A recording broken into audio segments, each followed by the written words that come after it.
with gun. Well, Judge, let me say it. They had been together the entire day, not playing with guns, going to the store, doing just different types of things. Her boyfriend was playing with the gun, and in fact, a few days. Let me just say this: the way I remember the trial is that she was coming out of the shower. She was in a towel. The boyfriend had a gun. His mother had bought him as a Christmas present laser pointers that had the Christmas colors. He pointed his gun at her. It had a green laser on it. His brother tells her, "Hey, are you going to let him do that to you?" And she picks up a gun off the dresser. Right here is the moment where the entire case pivots. A split-second decision. A gun picked up. And suddenly a young man is dead. The legal system now has to answer a brutal question. Was this a tragic accident, or reckless behavior that crossed the line into criminal responsibility?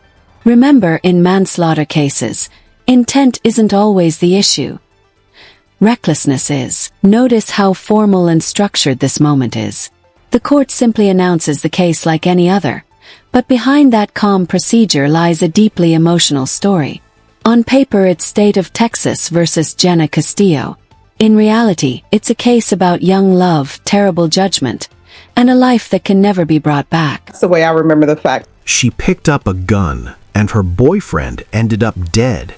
Now she's back in court asking for mercy, but the judge's response is shocking everyone. Court is calling 2018 CR 6683, State of Texas versus Jenna Castillo. Could I have parties announced for the record for the state? Allie Jackson for the state. Defense. Fleet Office Marshal for Miss Castillo. And are you Miss Castillo? Yes, ma'am. Good morning. And so you were sitting on the front row, the first row? No, ma'am. Were you on time for court? Yes, ma'am. you were. Okay. I was actually here when I wasn't supposed to. All right. The defense has filed a motion for early termination. State, had you have a chance to review the defense's motion? Yes, Your Honor. Okay. State, are you in objection to the motion? Yes, Your Honor, we do object to it. All right. Defense, do you have any witnesses? We may have Miss Genevieve Castillo. Her father is here in court. If you want to call witnesses, you can choose to call witnesses. Well, Judge, at this particular point, I would just move forward with the evidence that I believe that we have per the report from the probation officer, and then just go that route. If the court deems it necessary for us to have. Listen carefully to this exchange. The judge immediately signals something important. She remembers the case very well. That's significant. Judges hear hundreds of cases, but when one sticks in their memory, it usually means the facts were particularly shocking or emotionally charged. Witnesses, because basically we will say what the witnesses likely will say. Maybe. All right. Does your client want to say anything? I'm sure at some point she might want to say something, Judge. I'm assuming you would like to hear from her in situations. Well, I'm here to listen to whatever evidence anyone wants to present. Exactly. So, do you want us to start now? Yes. Judge, thank you so much for granting us this opportunity to come before the court today to hear our motion. As the court may recall, this trial, it was a very intense trial. I recall the facts. I know you recall the facts. Mine's a steel trap. I can tell you the entire case. I know. And Judge, you and I, we've talked, not in terms of this case, but I know sometimes you think I talked a little more than maybe is necessary. No, I do not. But it's okay if people want to be Charles Dickens and get paid by the word. I'm fine with that. So I don't want to do that. No, you can. I'm serious. Okay. All right. So as the court recalls, again, this, was a very intense trial. And I'll just basically, I know you know the facts, but just, to talk about the facts again on behalf of Ms. Castillo. This was an with guns. Well, Judge, let me say it. They had been together the entire day, not playing with guns, going to the store, doing just different types of things.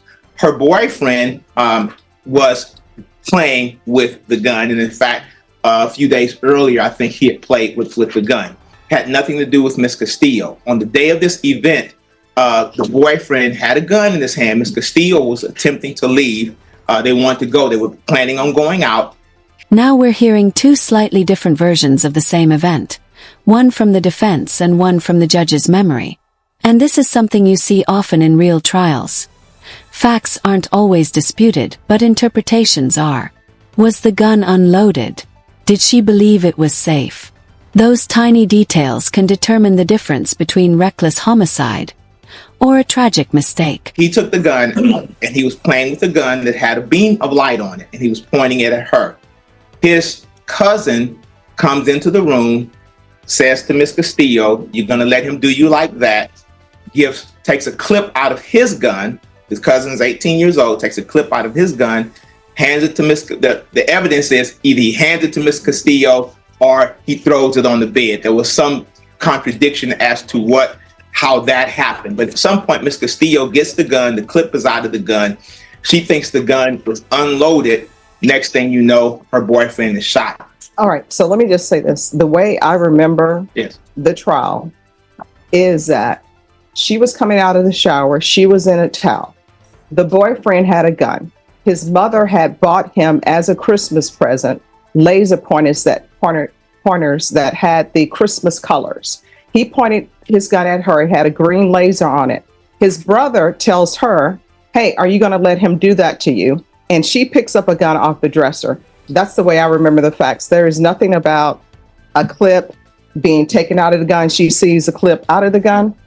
That's the way I remember the trial. Okay, Judge, and I respectfully want to correct you with that, and I'm pretty sure of that.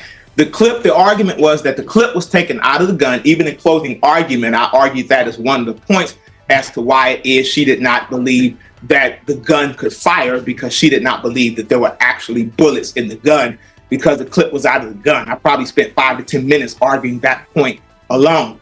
So the clip was out of the gun, which is what we presented as the evidence in the case. And even after the trial, when talking to the jury, a lot of them understood that they believed that the clip was out of the gun. So that wasn't what the case hinged upon, but we did present evidence at the time that the clip was out of the gun. And Your Honor, you are correct that she was coming out of the shower. She did have a towel on because she was planning on leaving. They were planning on going out, but the boyfriend, again, was playing with the gun. So this is a totally different gun. I understand that the state tried to put on evidence, or they put on some evidence, I believe, that the gun had been on the dresser at some point because and you called him the brother, I think he was a cousin, he was stating that he never brought the gun into the room. But we put on evidence that he did, in fact, bring the gun into the room. Talking to the jury after trial, they believe that too. Now, obviously, the jury found her guilty. We understand that. I did talk with the jury after the trial. The jury placed her on probation, did not sentence her to prison.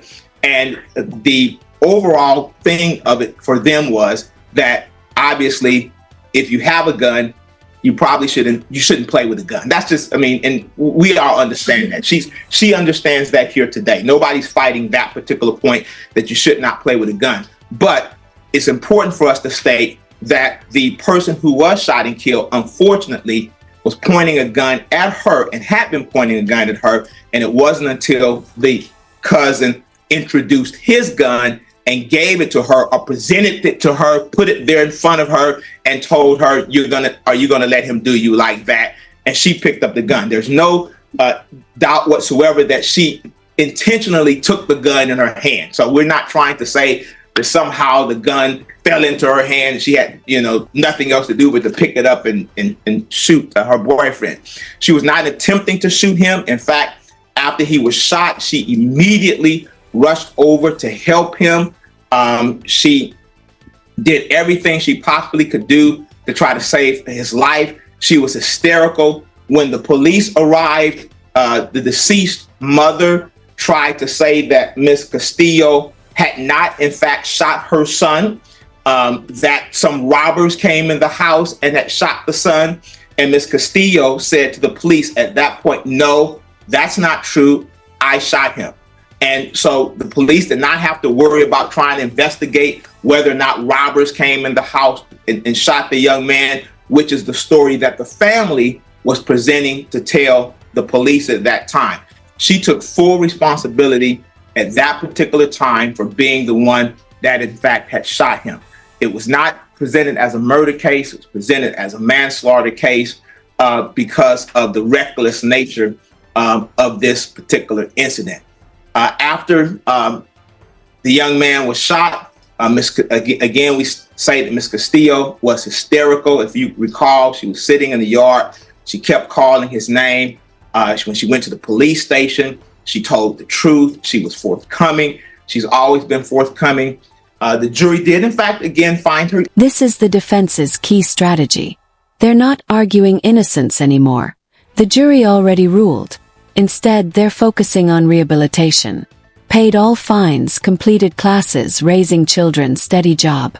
In legal terms, this is called showing the court that the defendant has successfully complied with probation and deserves a second chance. Her guilty of the offense. They found her guilty of the offense. But again, I talked with a lot of jurors, which is my normal course after these trials, and many of them believe that that this was a very unfortunate incident, that she had no intention of shooting him, that it was an accident.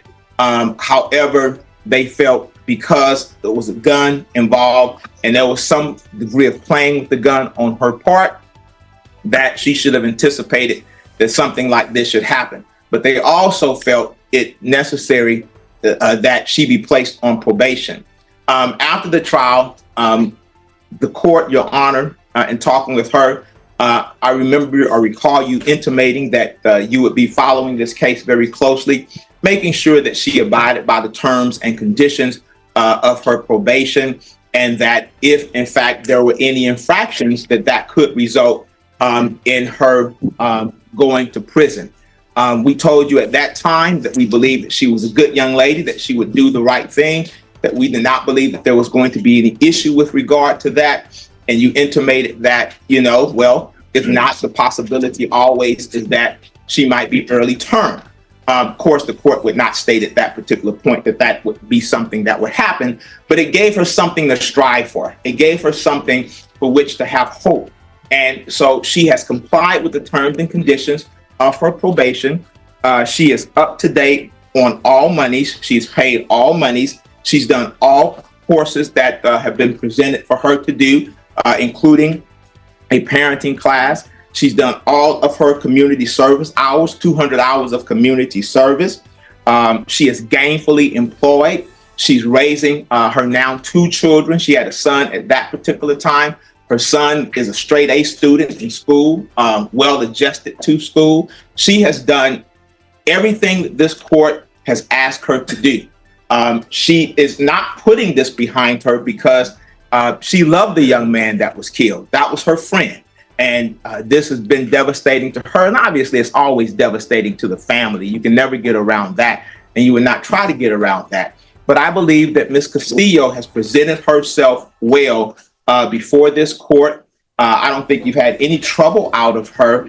And she's just tried to comply with everything she's supposed to do. I've kept in touch with her over the years and with her family over the years to see how she's been doing. Having another child, continuing to be employed, keeping up with her probation. I'll talk with her about it.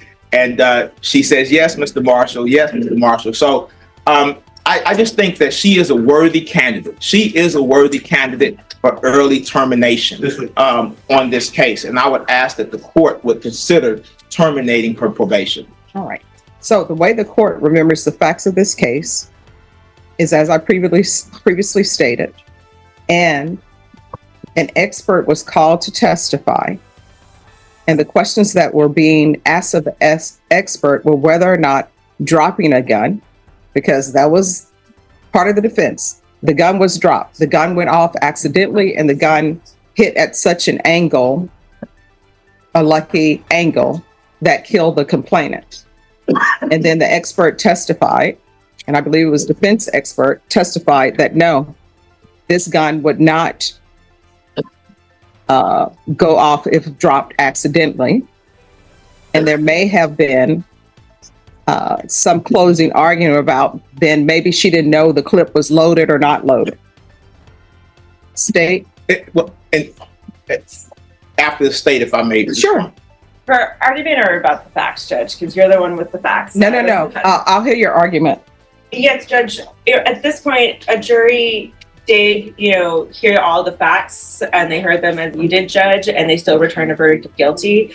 And as we know, they have the option of assessing as low as 2 years if they were going to give probation. The jury chose, after hearing all of the facts and hearing all of the argument, the jury chose to give her 10 years, which seems to be deserved for probation, Your Honor. It does seem like this was a probation-worthy case, but they still chose to assess the maximum amount of probation being 10 years, and we would just ask that the state follow that, and that the judge follow that, because then at the end of the day, a young man lost his life.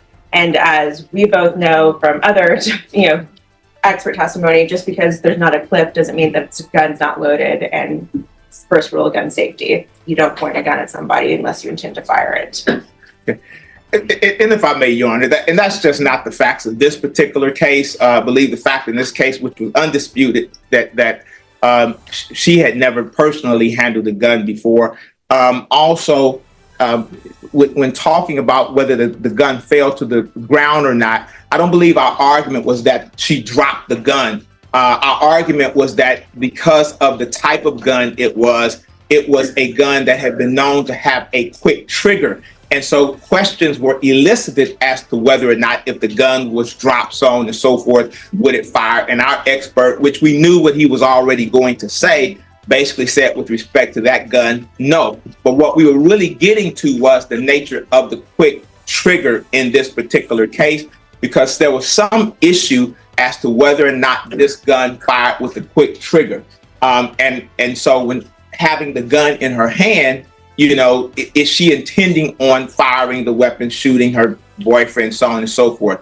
No to that. But we were, eliciting questions as to whether or not, or answers as to whether or not the gun had a quick trigger. And so our expert witness said he did not believe, in his expert opinion, that particular weapon, although that style of weapon was known to have had a quick trigger, he didn't believe that particular one did, because he was not able to test that gun until, I believe, the day of trial. I think the day he testified was the day that he was able to look at that gun on the stand, actually, is when he was able to do that. Mm-hmm. So with that having been said, again, the jury did find Ms. Castillo guilty. Again, I talked with the jurors after the trial. And in fact, I believe we even argued, or at least let them know that, and I think I even requested at some point that they give her the 10 years of probation, right? And with the idea that if she complied with probation, that she might be early termed. And I talked with some of the jurors about that after the trial, and they understood that if she was in compliance, that, the court had the discretion of early terminating her from probation. So I don't even think that all of the jurors, And here comes the judge's perspective, and it's powerful. She acknowledges the tragedy, the remorse, and even the mistakes made by the adults who allowed guns around young people.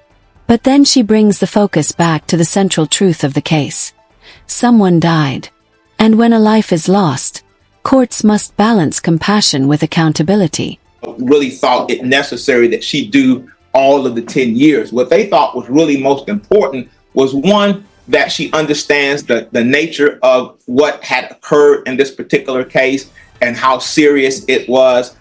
Two, that she responds as one, not only with words coming before the court and saying that she's going to do the right thing and be the right kind of person, but that her actions would actually follow. And her actions have. She's done everything the court has asked her to do. She's paid everything. She's done all of her community service hours. She's done all of the classes. She has a very good rapport with her probation officer. I believe the probation officer, the one that, told her to come before the court and ask the court to terminate her early, if my memory serves me correct. So it's just one of those cases where, and I understand, I get it. I understand it's a manslaughter case. somebody lost their life, and you know what? You just got to do the 10 years. Well, no, actually, counsel, and I believe afterwards, both you and the state's attorney came before the court after this was all over and asked the court, hey,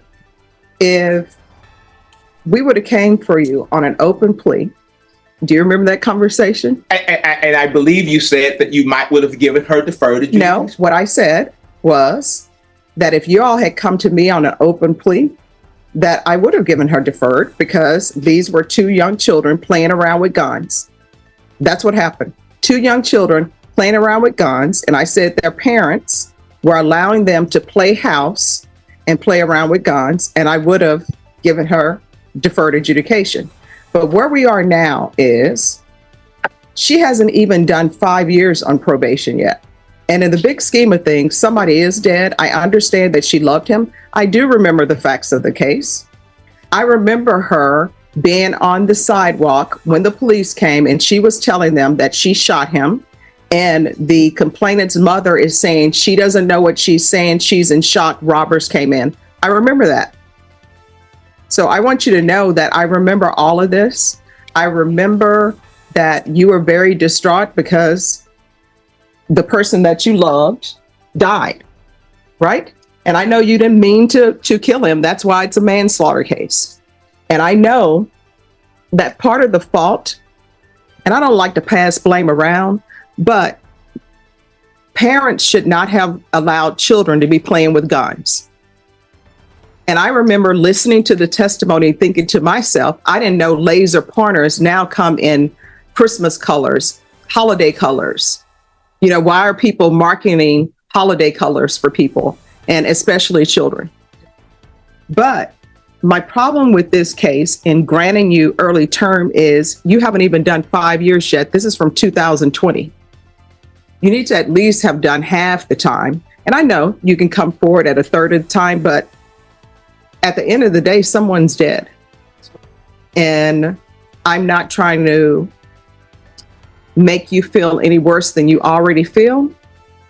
But honestly, they're dead because you picked up a gun. Whether you knew it was loaded or not, you picked it up, you pointed at him, and you fired. So you should at least serve half the term before you come to the court asking for early term. You understand? Yes. All right. So at that point, I will strongly consider your motion for early termination. But now you've just been on since 2020. And I know sometimes people rush through conditions that are given to them. And I appreciate that because I want you to do it. You appear to be on the right track. You're doing what you need to do. But a third of the time and somebody's dead is not enough in this case. You understand? Yes, ma'am. So come back when there's 5 years that have elapsed, and the court will strongly consider your motion for early termination. Do you understand? Yes. All right. Thank you. This is the case of Jenna Castillo, a young woman who, back in 2018, was involved in a truly tragic incident. She was in a relationship, and on this particular day, there were guns involved. Her boyfriend was playing with one, and in a moment of chaos, Jenna picked up another gun and it fired, killing him. Now, fast forward to today, Jenna's attorney is asking Judge Boyd for early termination of her probation. He pleads her case, highlighting that she's completed all her courses, paid her dues, and is raising 2 kids. But Judge Boyd, remembering the case vividly, stops him. She recalls 2 young people playing house with guns. While she acknowledges Jenna's progress, she delivers a sobering reality check. Someone is dead because you picked up a gun.